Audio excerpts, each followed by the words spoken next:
Before I start, I like to tell everybody I answer all my mail. I've never used a computer.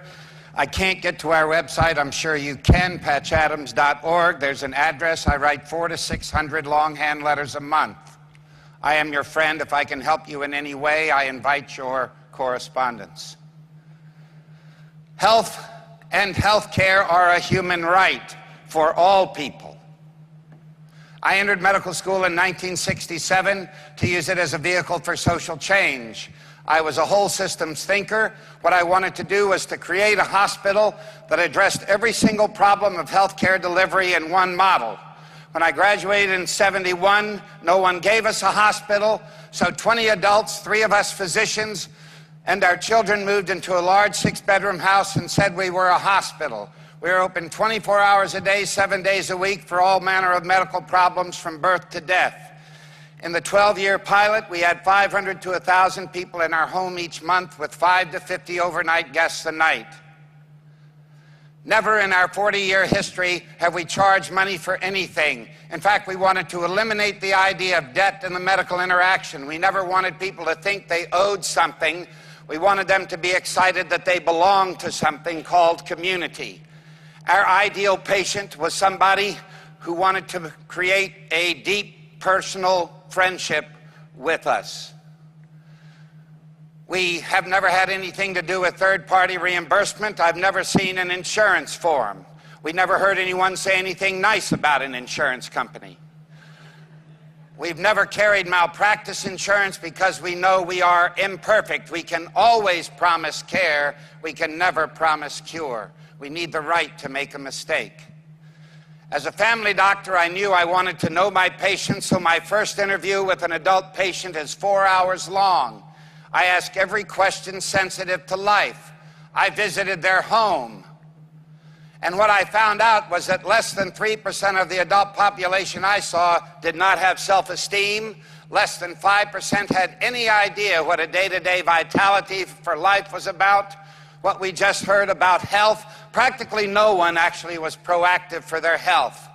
And that's why from our very beginning we integrated medicine with performing arts, arts and crafts, agriculture, nature, education, recreation, and social service.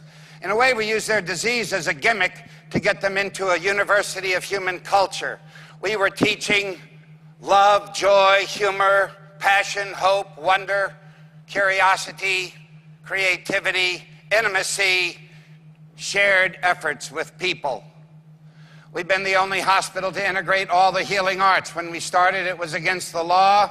Our law is what do the patients need. So from our very beginning, everything you've ever heard of as complementary care, we have been involved in.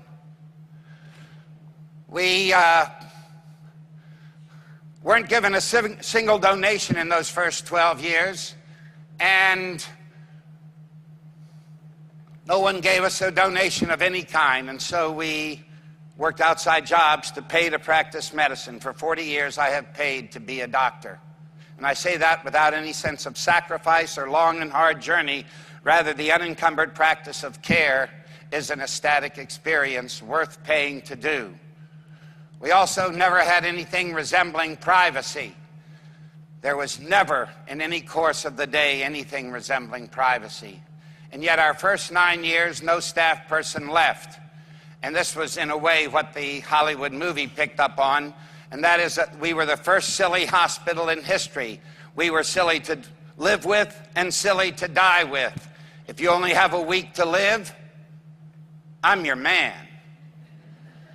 We also never disliked a patient enough to give them a psychiatric medication. We were interested in exploring non-pharmaceutical mental health. And 3,000 of our 15,000 patients that came through our home had profound mental illness, and we never gave any medication.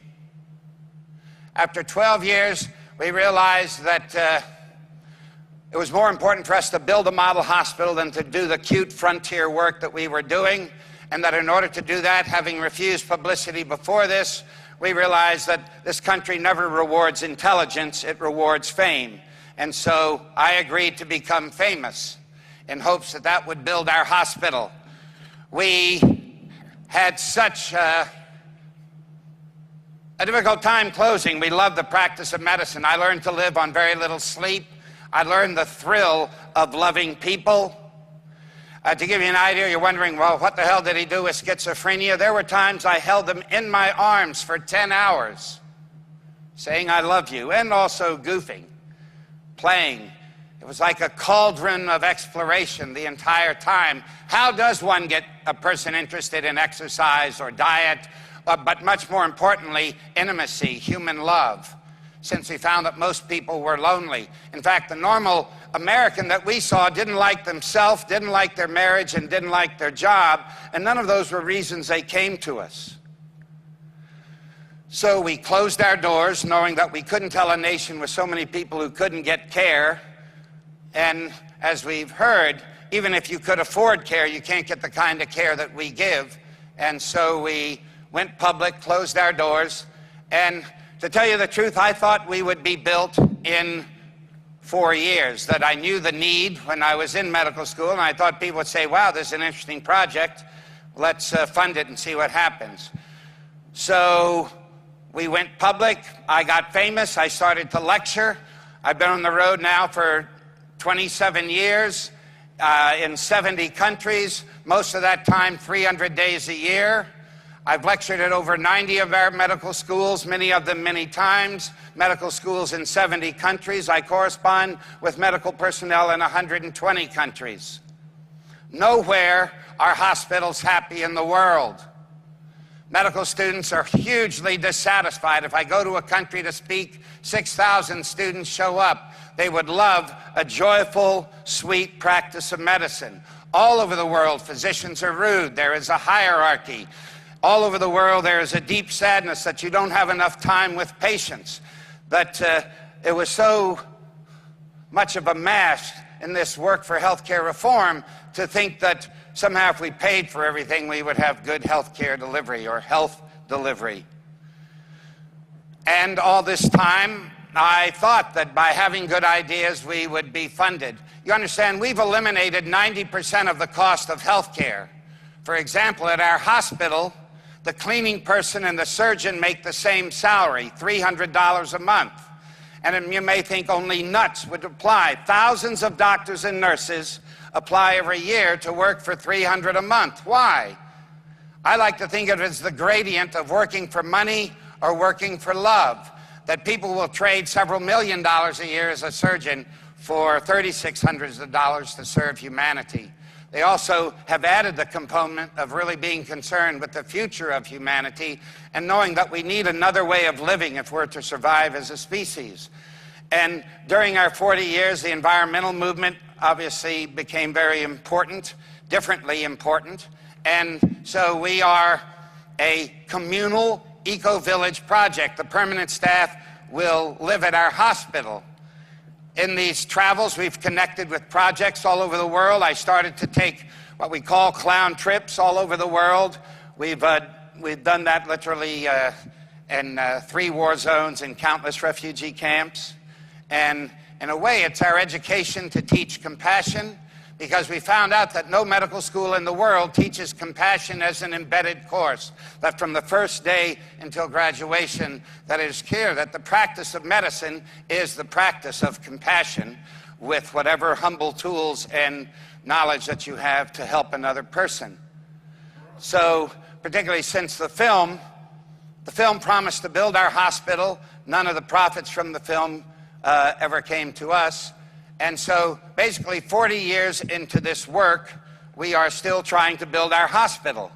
We have 310 acres in Pocahontas County, West Virginia, and we have an unlimited number of doctors and nurses and personnel ready to work there. We wanted to go to the poorest state. A very exciting thing is 2 weeks ago, we broke ground, and we are now starting to build. And the nice thing about it taking so long is that imagine if you had 40 years to think about design, 40 years to think about what your ideal practice is, not what you'll get by with. And so the intelligence of the design is so much sweeter than it was at the beginning of this work. And We've also found ways to make it so much cheaper, again, through creating an economic system that's based on friendship and shared skills and these sorts of things.